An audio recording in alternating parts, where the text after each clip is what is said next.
memuja dan memuji Allah Subhanahu wa taala, yang mana oleh Allah yang telah memberi kita sehat badan maupun sehat pikiran sehingga dapat langkah di sekolah yang berbahagia ini.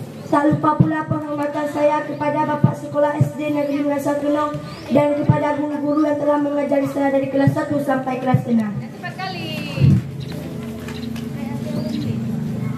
Sekianlah mukadimah, saya langsung masuki dalam acara yang bertema literasi.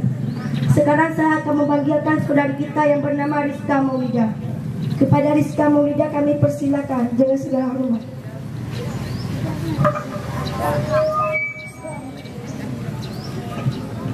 Assalamualaikum warahmatullahi wabarakatuh. Waalaikumsalam warahmatullahi wabarakatuh. Penyihir dan sepasang suami istri. Hiduplah sepasang suami istri di rumah miskin. Di samping rumah mereka ada beberapa tanaman yang dikelilingi dengan tembok.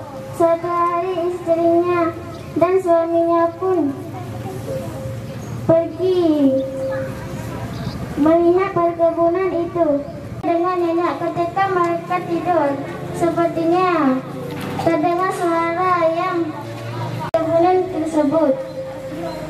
Pagi pun tiba. Ketika suaminya bangun, dia membanguni istrinya. Badannya sangat panas. Istrinya pun meminta sayuran yang ada di sana tidak memakan buah-buahan yang disebut untuk mengambil beberapa sayuran di sana. Malam hari pun tiba. Ia melompat dari tembok tersebut dan mengambil sayuran itu. Ia membawa pulang sayuran